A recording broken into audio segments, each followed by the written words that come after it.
The Galactic Academy of Strategic Sciences floated like a crystal jewel against the backdrop of three purple suns. Inside its bioluminescent corridors, representatives from 47 different species studied the art of warfare, diplomacy, and conflict resolution. The Academy was neutral ground, a place where even bitter enemies could learn side by side. Sarah Chen walked through these corridors with quiet confidence, her simple human features drawing curious glances from her classmates. At 22 Earth years old, she was considered barely more than a child by galactic standards. The Vorthak, with their crystalline exoskeletons, lived for 3,000 years. The gaseous ethereals existed for millennia in their containment suits. Even the youngest non-human students had decades of experience on her. But Sarah had been selected for a reason, though none of her classmates knew what that reason was. In advanced tactical theory, Professor Zekthara, a towering insectoid from the hive worlds, presented a holographic display of the current galactic situation. The war between the Dominion Alliance and the Free Worlds Coalition had raged for 2 centuries, consuming entire star systems and leaving billions dead. Today we examine the Battle of Kepler Station, Professor Zekthara clicked, her mandibles creating a rhythmic pattern that served as her species' equivalent of speaking. The Coalition's last major stronghold before the Dominion breakthrough to the core worlds. The hologram showed a massive space station surrounded by debris fields and the twisted remains of countless ships. Sarah studied the tactical display with the same intensity she brought to everything, her dark eyes tracking fleet movements and defensive positions. Miss Chen, the professor's attention turned to her. Your species is notably absent from this conflict. What do you observe about the strategic failures here? Several classmates shifted uncomfortably. The Kalari delegation whispered among themselves in their musical language, while the reptilian Sauric representatives watched with predatory interest. Humans were known throughout the galaxy as a curious anomaly, a species that had achieved interstellar travel remarkably quickly, yet seemed content to remain in their small corner of space, trading peacefully and avoiding the larger conflicts that consumed their neighbors. Sarah stood, her movements precise and economical. The Coalition commanders made 3 critical errors.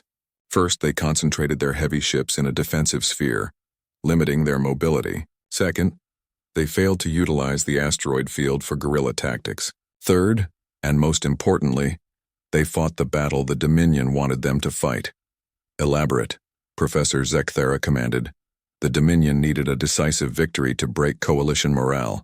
Instead of giving them that battle, the Coalition should have implemented a fighting withdrawal, making the Dominion pay for every meter of space while preserving their fleet strength for future engagements.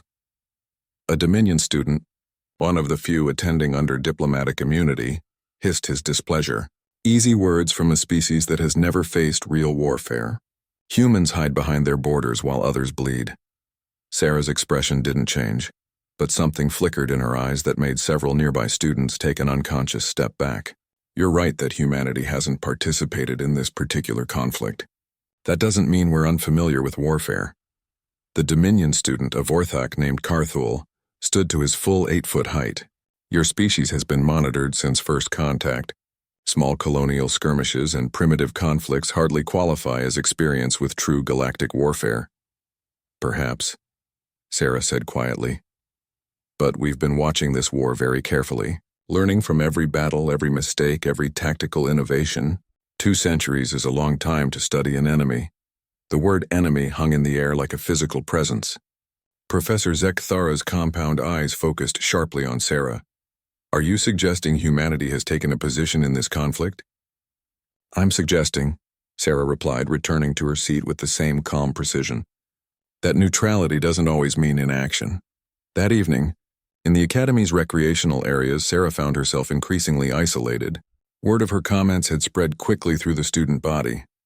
The Coalition representatives viewed her with new interest, while Dominion students regarded her with suspicion and hostility.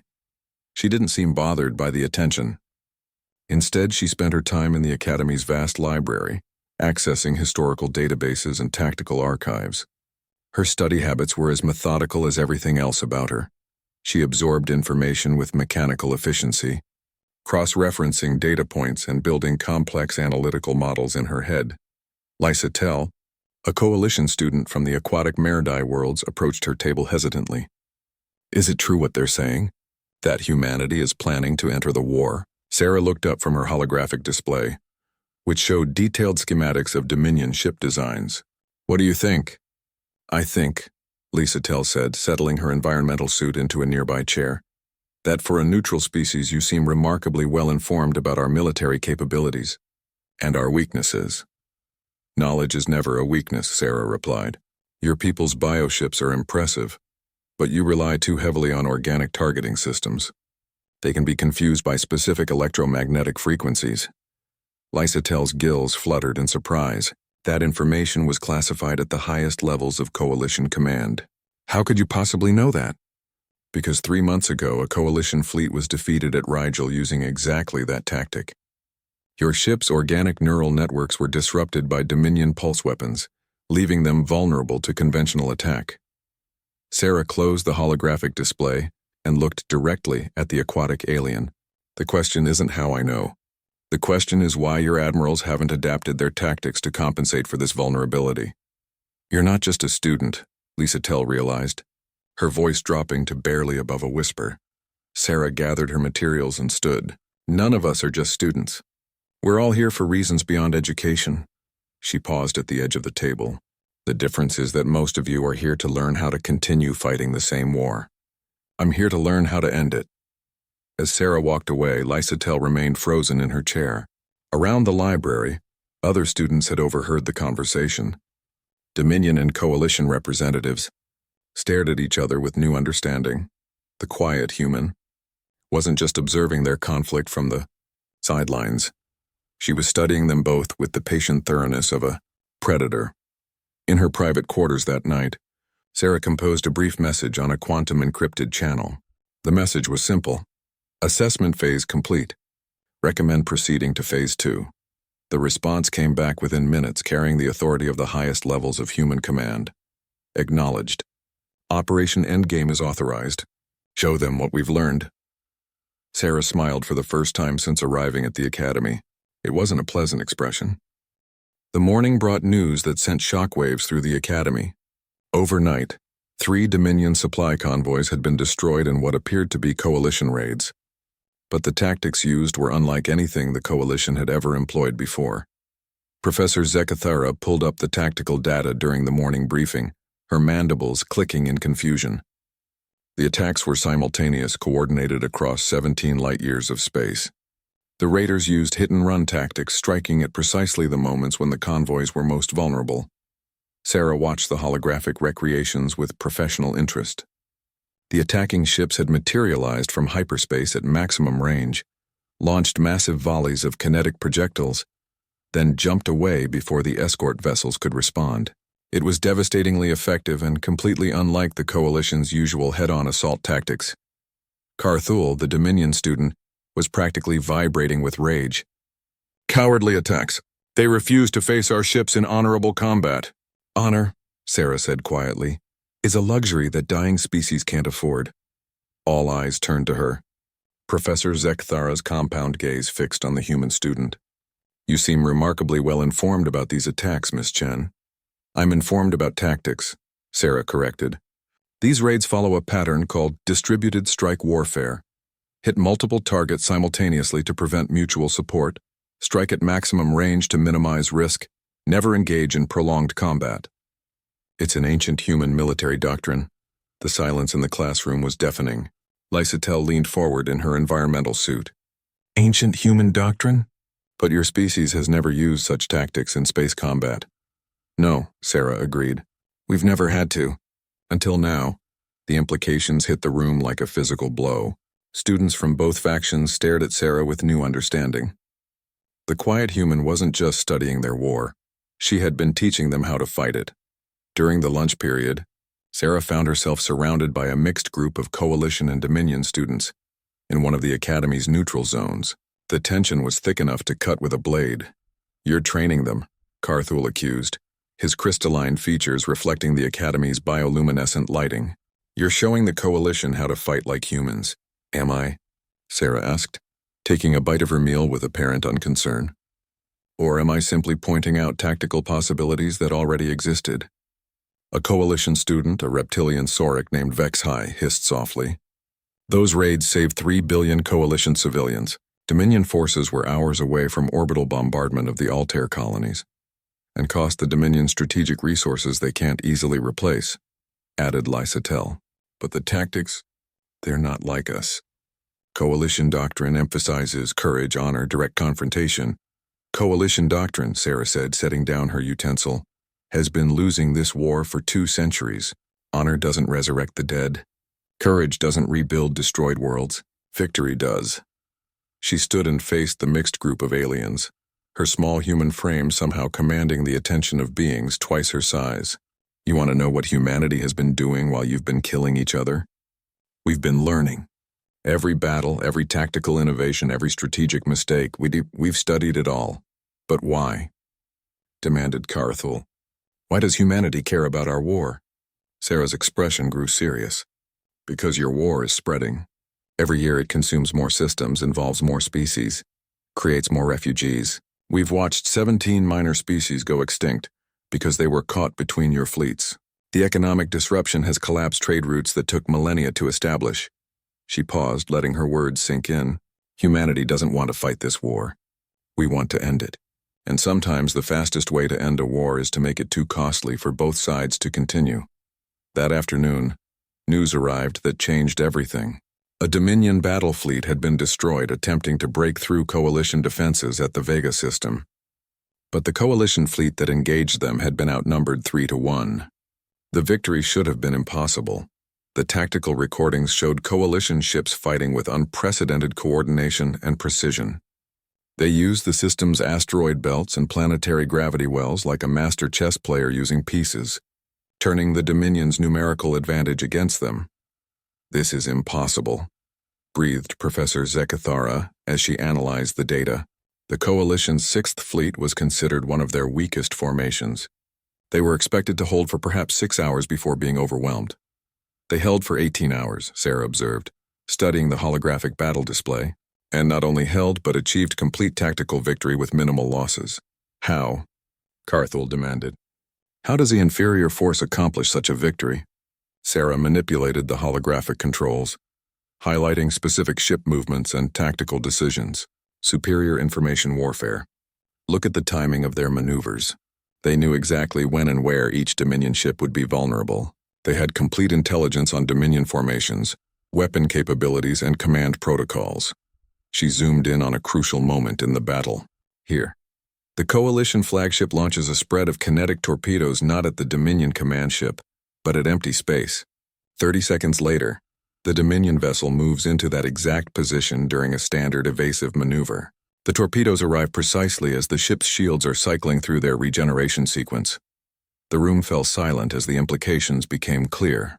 That level of tactical prediction, Professor Zekathara clicked slowly, would require detailed knowledge of Dominion ship systems and command procedures. Knowledge, Sarah said, that could only come from extensive observation and analysis. The kind of long-term intelligence gathering that a neutral species might conduct while pretending to stay out of the conflict. Lysatel's gills fluttered rapidly. You've been watching us. Both sides. For 2 centuries. Not watching, Sarah corrected. Learning, understanding, preparing. She closed the holographic display and faced the assembled students. Humanity has been playing a very long game, and now we're ready to make our final move. That evening, emergency sessions were called in both Coalition and Dominion quarters. Desperate communications were sent to fleet commands and political leaders. The war that had consumed the galaxy for 2 centuries was about to change in ways no one had anticipated. In her quarters, Sarah received another encrypted message. Phase 2 complete.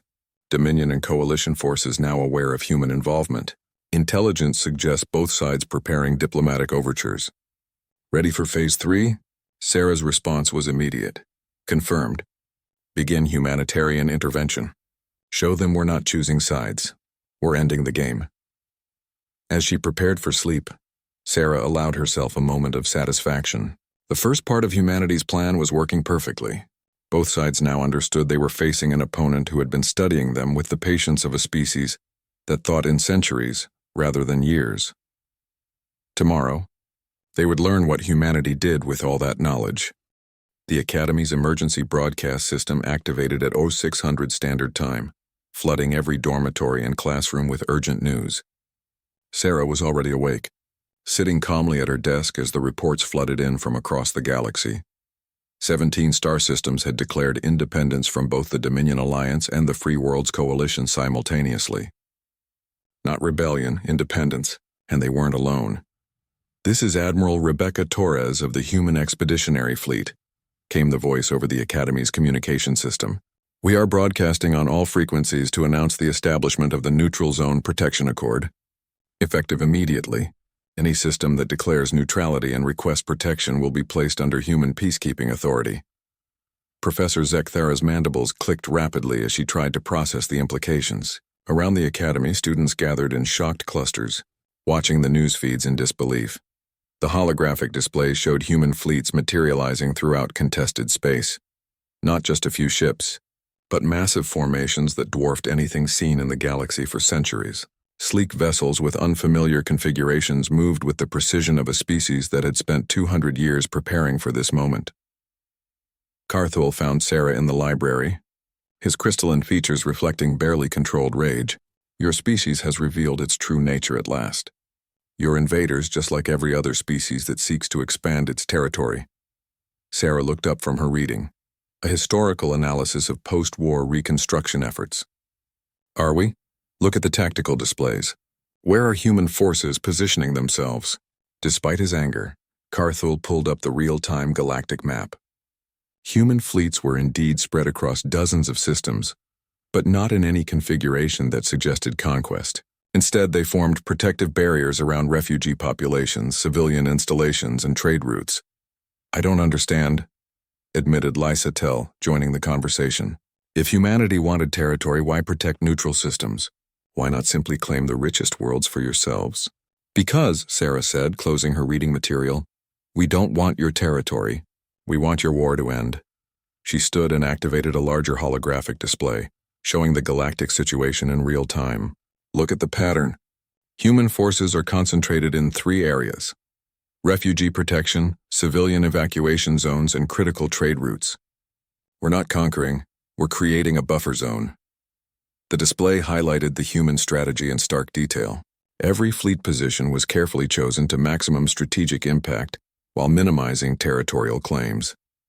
They were inserting themselves between the warring factions like a surgical blade, separating combatants who had been locked in conflict for centuries. "This is unprecedented," breathed Professor Zekthara, who had joined the growing crowd around Sarah's display. "Never in recorded galactic history has a neutral species intervened in a conflict of this magnitude." "Because," Sarah said, manipulating the display to show casualty figures and economic data, "never in recorded galactic history has a conflict threatened the stability of galactic civilization itself. Your war was about to collapse the hyperspace trade network. Another decade of fighting would have reduced the galaxy to isolated systems struggling to survive alone. The numbers were staggering. The economic cost of the war had reached critical mass. Supply chains that connected thousands of worlds were breaking down. Minor species were being driven to extinction as their worlds became battlegrounds. The very foundation of galactic civilization was crumbling." A new voice joined the conversation, Admiral Torres herself, speaking from the Academy's main communication center. The human officer was a woman in her 50s with steel-gray hair and eyes that had seen too many battles. "Students of the Academy," she began, "I'm here to explain humanity's position in this conflict. We are not conquerors. We are not choosing sides. We are acting to preserve galactic civilization before it destroys itself." Carthul stepped forward aggressively. "You speak of preservation while deploying fleets that could crush both our civilizations. How is this different from conquest?" Admiral Torres smiled grimly. "Because, young Vorthak, conquest requires the desire to rule. We have no interest in governing your species or claiming your worlds. We want you to stop destroying each other and return to the business of civilization." "And if we refuse?" demanded another Dominion student. "Then," the Admiral replied, "you'll discover what happens when a species that has spent 2 centuries studying warfare decides to demonstrate its capabilities." The threat hung in the air like a physical presence. Sarah watched the faces around her as the implications sank in. Humanity hadn't just been observing the war, they had been preparing to end it by any means necessary. "You're all missing the elegant simplicity of this strategy," Sarah said, drawing attention back to herself. "Humanity has just accomplished what 2 centuries of fighting could not. We've given both sides a common concern that outweighs their hatred for each other." Lysatel's gills fluttered as understanding dawned. "You've made yourselves the primary threat. Both the Coalition and the Dominion now have to consider the possibility of facing human forces instead of just each other. More than that," Sarah continued, "we've demonstrated capabilities that neither side can match. Our fleets appeared simultaneously across 17 star systems. Our intelligence networks provided real-time tactical data to Coalition forces. Our technology allowed small human formations to protect entire systems." She paused, letting the weight of her words settle. "For the first time in 2 centuries, both sides are facing an opponent they cannot defeat through conventional means, Professor." Zekthara's compound eyes focused sharply on Sarah. "You're forcing them to negotiate." "We're making continued warfare unprofitable," Sarah corrected. "The Coalition can't break through to Dominion core worlds because human fleets control the neutral buffer zones. The Dominion can't launch decisive attacks because their supply lines run through human-protected space." Admiral Torres nodded approvingly. "Miss Chan has been an excellent student. She understands that sometimes peace must be imposed rather than negotiated." The Admiral activated a new display showing the current galactic situation. Human forces had effectively frozen the war in place, creating a stable front line for the first time in decades. Neither side could advance without confronting human peacekeeping fleets, and neither side was confident they could win such a confrontation. "The beauty of this strategy," Admiral Torres continued, "is that it transforms a zero-sum conflict into a situation where cooperation becomes the optimal choice. Both sides benefit more from working with humanity to establish lasting peace than from continuing a war they can no longer win."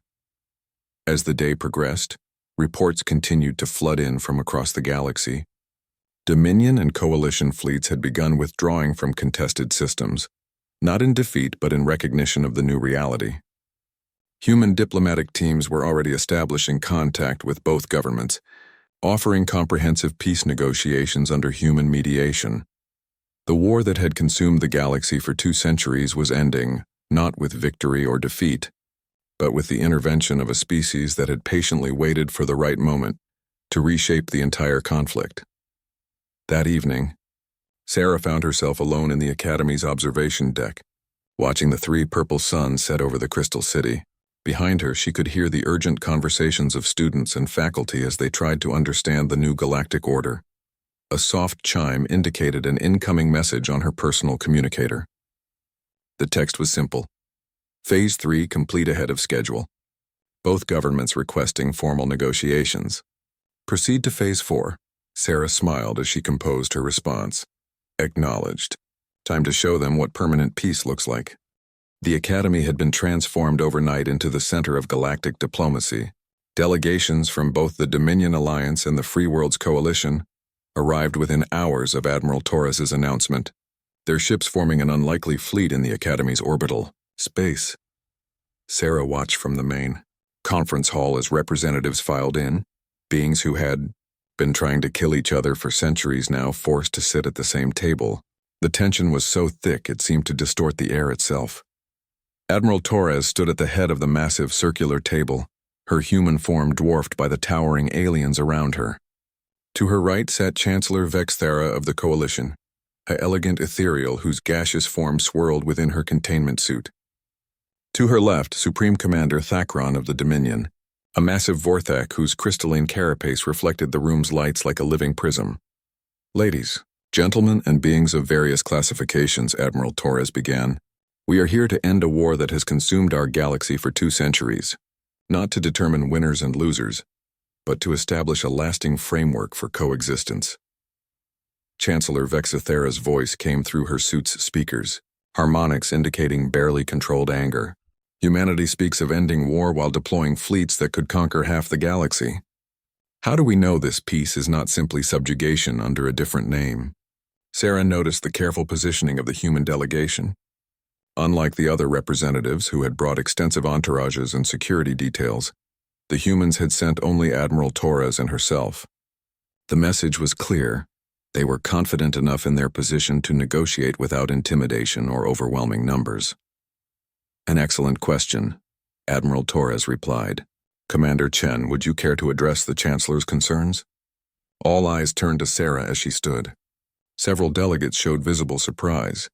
They had expected a senior military officer or diplomat, not the young woman who had been quietly observing their war from the academy. Chancellor, Sarah began, what would conquest accomplish for humanity? Your worlds are adapted for your biology. Your economies are structured around your species' needs. Your cultures are entirely alien to us. We have no use for subjugated populations or foreign territories.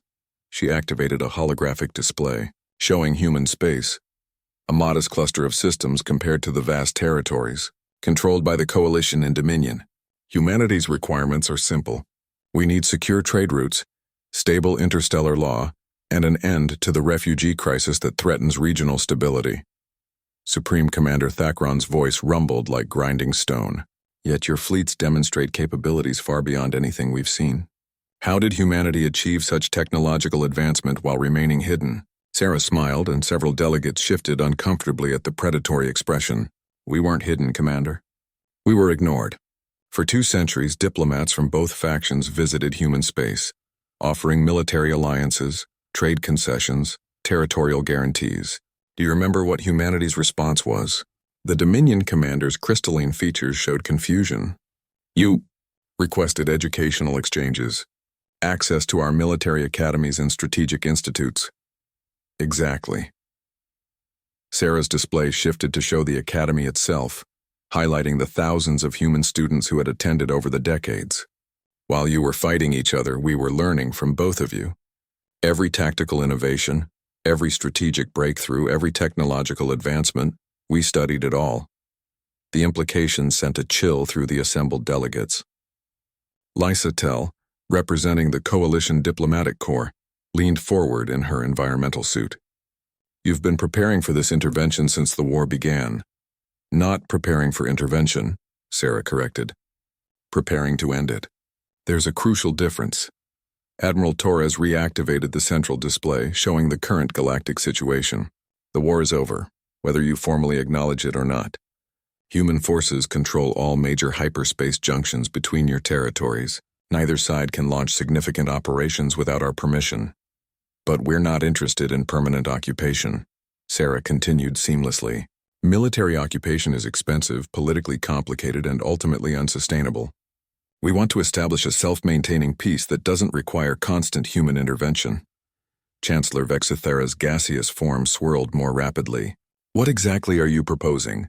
Sarah manipulated the holographic display, showing a complex 3-dimensional model of galactic governance. A new paradigm.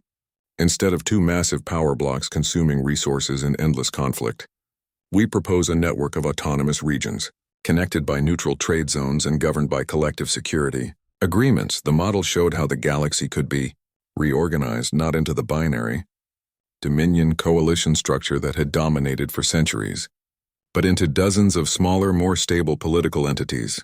Human forces would guarantee the neutrality of trade routes and serve as arbitrators for disputes. But day-to-day governance would remain with local populations. This is madness, growled Supreme Commander Thakron. You're proposing to dismantle civilizations that have existed for millennia. I'm proposing to save them, Sarah replied calmly. Your current trajectory leads to mutual extinction within 50 years. Our analysis shows that the economic cost of continued warfare will result in civilizational collapse for both factions. She highlighted specific data points on the display.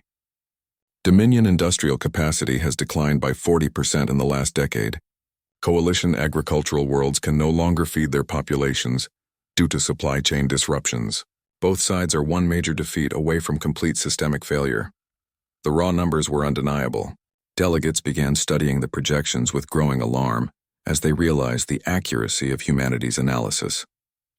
The war they thought they were winning was actually consuming the foundation of their civilizations. But your proposal, said Chancellor Vexithera slowly, would reduce both our governments to regional powers. Yes, Sarah agreed without hesitation.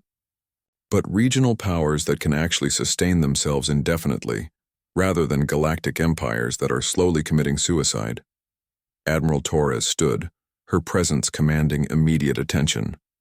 We're offering you a choice. Accept a negotiated reduction in your territorial claims and military capabilities, or continue fighting until economic collapse makes the choice for you. And if we choose to fight humanity instead? Asked Supreme Commander Thakron, his crystalline form reflecting the light in threatening patterns. Then, Admiral Torres said with chilling calm, you'll discover why we've spent 2 centuries studying your military capabilities. You've seen glimpses of what human fleets can accomplish. Do you really want to see the full demonstration? The silence stretched for long minutes as the assembled delegates contemplated their options. Sarah watched their faces, reading the calculations and growing understanding in their expressions. Finally, Chancellor Vexithara spoke. What guarantees do we have that humanity won't simply expand into the power vacuum you're creating? Sarah activated a new section of the holographic display, showing humanity's proposed role in the new galactic order, because expansion would defeat the entire purpose of our intervention. We want stable neighbors, not conquered territories. We want trading partners, not subjugated populations. Our species has learned something from watching your war. Admiral Torres added, empire is expensive. Peace is profitable.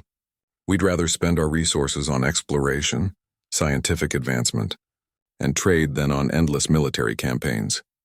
The negotiations continued for hours, but Sarah could see the outcome was no longer in doubt. Faced with the choice between accepting human mediation or facing human military might, both sides were beginning to recognize the wisdom of compromise. As the day ended, preliminary agreements were taking shape. The galaxy would be reorganized, the war would end, and humanity would emerge as the guarantor of a new galactic order. But Sarah knew this was still only the beginning. The hardest part of any war wasn't winning it. It was building something better in its place. 6 months after the initial negotiations, the Academy had become the provisional capital of a transformed galaxy.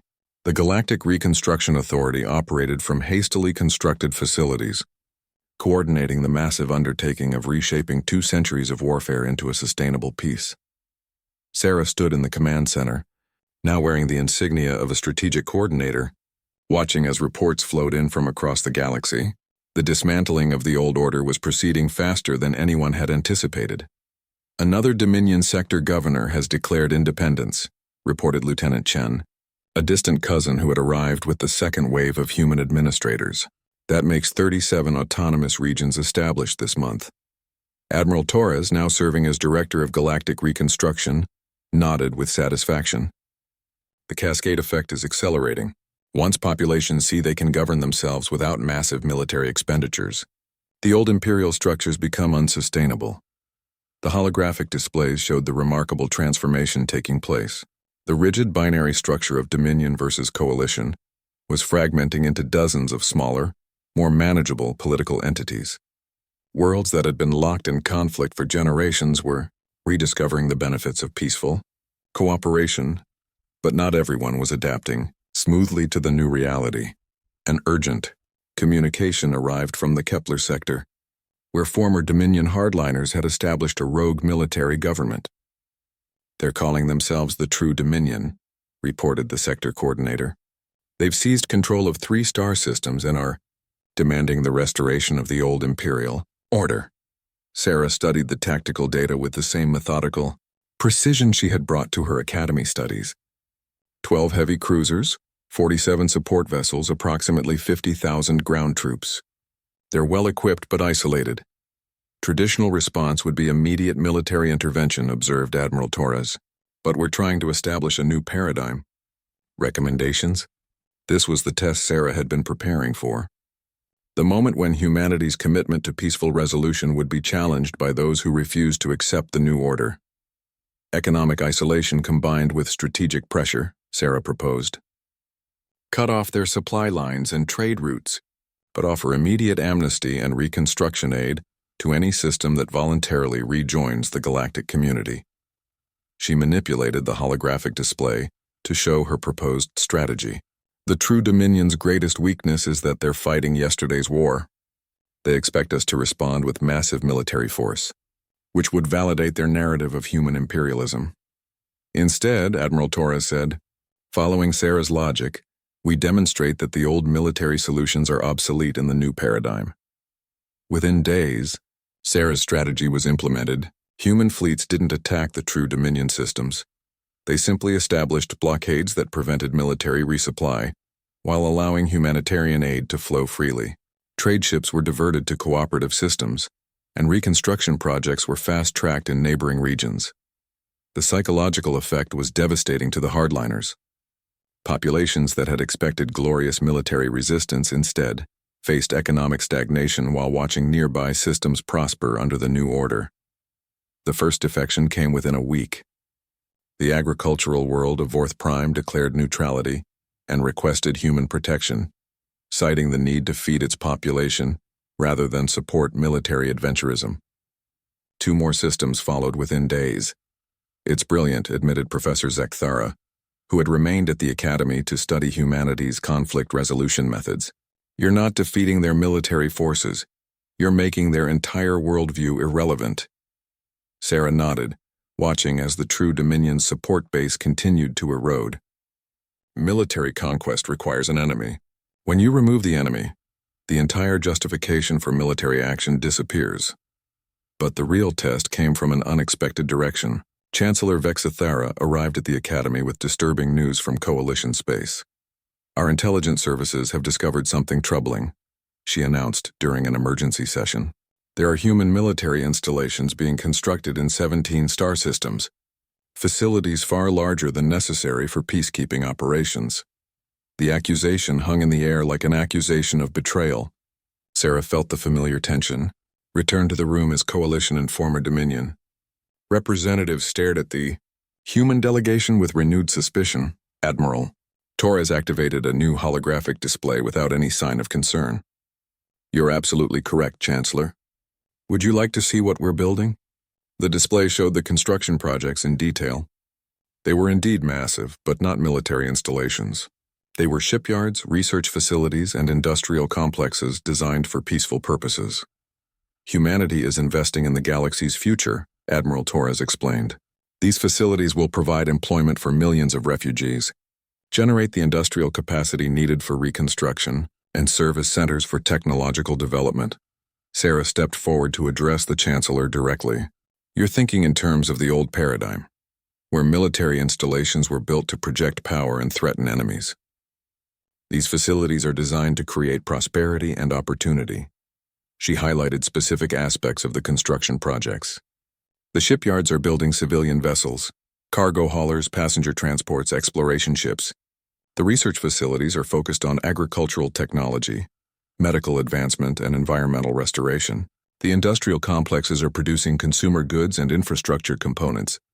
But the scale, Chancellor Vexithara protested, her gaseous form swirling with agitation. These installations could be converted to military production within months. Yes, Admiral Torres agreed simply. Just as every civilian facility in the galaxy could theoretically be converted to military use. But why would we want to do that when peaceful production is so much more profitable? Sarah activated additional displays showing the economic projections. Military production consumes resources to create tools of destruction. Civilian production creates wealth, innovation, and opportunity. Over time, the economic advantage of peaceful development becomes overwhelming. This is humanity's real strategy, she continued. We're not ruling through military force, we're leading through economic development. Every world that joins the peaceful galactic community becomes more prosperous than those that cling to the old military paradigms. The numbers were compelling. Systems that had embraced the new order were showing dramatic economic growth, while holdouts like the True Dominion struggled with declining living standards and resource shortages. You're creating incentives for peace, Professor Zekthara observed, making cooperation more profitable than conflict. Exactly, Sarah confirmed. Military conquest is a finite game. Eventually you run out of enemies to defeat. Economic development is an infinite game. Prosperity can expand indefinitely as long as people are willing to work together. Over the following months, the remaining resistance movements began to collapse as their populations chose prosperity over ideology. The True Dominion finally surrendered. when their own military officers declared independence and requested amnesty. The galaxy that emerged from 2 centuries of warfare was unrecognizable from the one that had existed before humanity's intervention. Instead of 2 massive military empires, dozens of autonomous regions competed peacefully for trade and technological advancement. Human facilities served as neutral ground for cooperation and coordination, but Sarah knew their work was far from finished. Building peace was more complex than ending war, and the real test would come when humanity's firm guidance was no longer needed. As she stood in the Academy's observation deck, watching construction ships building the framework of a new galactic civilization, Sarah allowed herself a moment of satisfaction. The war was over, but the more important work of building lasting peace had only just begun. Her communicator chimed with a message from Earth. Reconstruction Phase 1 complete ahead of schedule. Ready to begin Phase 2, long-term stability framework. Sarah smiled as she composed her response. Acknowledged. Time to teach them how to maintain peace without us. 5 years had passed since the end of the Great War, and the Academy had evolved into something unprecedented in galactic history, a center of cooperative learning where former enemies worked together to solve common challenges. Sarah walked through corridors that now hummed with dozens of different languages as students from every corner of the galaxy studied together. The binary division of Dominion and Coalition had given way to a complex network of independent regions, trading partnerships and cultural exchanges. She paused at the memorial hall, where names of the war's casualties were inscribed in crystalline panels that caught and reflected light from 3 purple suns. Billions of beings had died in the centuries of conflict, but their sacrifice had led to something remarkable: a galaxy learning to live without warfare. Commander Chen, came a familiar voice. Professor Zekthara approached, her insectoid features showing what passed for a smile among her species. The Galactic Assembly is ready for your final presentation. Sarah nodded, gathering her materials. Today would mark the completion of humanity's formal role in galactic reconstruction. The training wheels were coming off, and the galaxy would need to maintain peace on its own. The assembly hall was packed with representatives from every major world and autonomous region.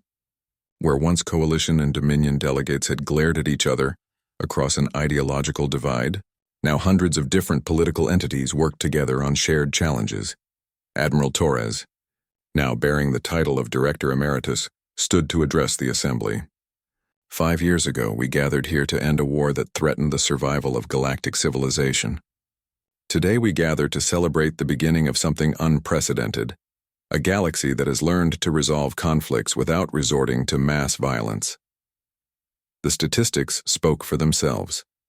Trade volume had increased by 300%. Scientific cooperation had led to breakthrough advances in medical technology, environmental restoration, and space exploration. Most remarkably, not a single interstellar conflict had escalated to military action in over 2 years. But, Admiral Torres continued, humanity's role as mediator and guarantor cannot continue indefinitely. A stable galactic civilization must be self-sustaining, not dependent on external peacekeepers. Sarah stepped forward to address the assembly, her presence commanding immediate attention. The young woman who had once been dismissed as merely a student now spoke with the authority of someone who had helped reshape the galaxy. The greatest challenge facing our galactic community is not economic or technological, she began. It's psychological. For centuries, your species have thought in terms of zero-sum competition. Resources gained by one faction meant resources lost by another. She activated a holographic display, showing the remarkable transformation that had taken place. But the last 5 years have demonstrated something remarkable. When species cooperate instead of competing, the total wealth and knowledge available to everyone increases exponentially. The display showed trade networks that connected previously isolated worlds, joint research projects that had solved problems none could address alone, and cultural exchanges that had enriched every participating civilization. The question, Sarah continued, is whether you can maintain this cooperation without human oversight, whether you've truly internalized the lessons of peace, or whether you'll revert to old patterns once we step back. Chancellor Vexithara, now serving as the elected president of the Galactic Cooperation Council, rose to respond. Commander Chen, humanity has given us more than peace. You've shown us that the universe is large enough for all of us to prosper. But it was Carthul, the former Dominion hardliner who now served as Director of Interspecies Relations, who delivered the most significant statement. 5 years ago, I believed that strength came from the ability to defeat enemies. I've learned that true strength comes from the ability to create allies. Sarah felt a surge of satisfaction at his words. The transformation of individuals like Carthul represented the deeper change that had taken place throughout the galaxy. People who had spent their lives preparing for war were discovering the possibilities of peace. The new Galactic Arbitration Protocol is now ready for implementation, announced Lisatel, representing the Coalition of Aquatic Worlds, a framework for resolving disputes through mediation and economic cooperation rather than military action. Sarah reviewed the protocol with professional interest. It was elegant in its simplicity. Any dispute between galactic entities would be resolved through a structured process of negotiation, arbitration, and economic adjustment. Military action was relegated to the absolute last resort, and even then required approval from a council of neutral arbitrators. The beauty of this system, Sarah observed, is that it makes conflict expensive and cooperation profitable. The economic incentives align with peaceful resolution. Admiral Torres activated a final display showing humanity's planned withdrawal from galactic affairs. Over the next 2 years, human peacekeeping forces will be gradually reduced. Administrative functions will be transferred to galactic institutions. Our role will shift from active management to advisory support. The announcement generated mixed reactions throughout the assembly. Some delegates showed anxiety at the prospect of losing human oversight, while others expressed enthusiasm for full autonomy. "Are you abandoning us?" asked a representative from the frontier worlds where memories of chaos were still fresh. "We're graduating you," Sarah replied with a slight smile. "The best teachers make themselves obsolete by successfully educating their students. The galaxy no longer needs humanity to maintain peace. You've learned to do it yourselves." She gestured to the assembled delegates, representing hundreds of different species and political entities working together in ways that had been unimaginable just years before. Look around this room. Former enemies collaborating on shared challenges. Diverse species finding common ground. Conflicts resolved through discussion rather than destruction. "This is what victory looks like," Admiral Torres added. "Not one side defeating another, but everyone learning to win together." The formal ceremony continued for hours, but Sarah's mind was already moving to the future. Humanity's withdrawal from galactic affairs would allow them to return to their own development, exploration of distant galaxies, scientific advancement, and the peaceful expansion that had always been their true preference. But they would be watching, always watching, ready to intervene again if necessary, but hoping that such intervention would never be required. As the ceremony concluded and delegates began to disperse, Sarah found herself approached by a group of young students from across the galaxy. They wore the mixed uniforms of the new Galactic Peace Corps, an organization that had emerged to carry forward humanity's conflict resolution methods. "Commander," said a young ethereal whose gaseous form swirled with excitement, "will you tell us how you knew? How did you know that peace was possible when everyone else thought the war would last forever?" Sarah considered the question carefully. "Because humanity had learned something from watching your war. We learned that no conflict is truly eternal, no hatred is absolutely permanent. Given the right incentives and opportunities, people will choose cooperation over destruction. But it required force," observed a young Vorthak student. "Human military intervention was necessary to create the conditions for peace." "Yes," Sarah acknowledged. "Sometimes peace must be imposed before it can be chosen. But the crucial insight is knowing when to use force and when to use other tools. Military power is only valuable if it serves a larger purpose." As the students continued their questions, Sarah realized this was perhaps humanity's greatest achievement. Not ending the war, but inspiring a new generation that thought naturally in terms of cooperation rather than conflict. Years later, when historians wrote about the transformation of galactic civilization, they would debate whether humanity's intervention had been necessary or inevitable. But Sarah knew the truth was simpler than the scholars would ever understand. The galaxy had been ready for peace. Humanity had simply shown them how to achieve it. Her final report to Earth was brief. Mission accomplished. The galaxy is at peace and has the tools to remain so. Humanity's work here is complete. The response came back within hours. Acknowledged. Welcome home, Commander. Well done. Sarah smiled as she prepared to leave the academy for the last time. The quiet student who had once observed a galaxy at war was returning home to a humanity that had learned the most important lesson of all, that the greatest victories were achieved not through conquest, but through making conquest unnecessary. The galaxy would remember the war that had nearly destroyed civilization.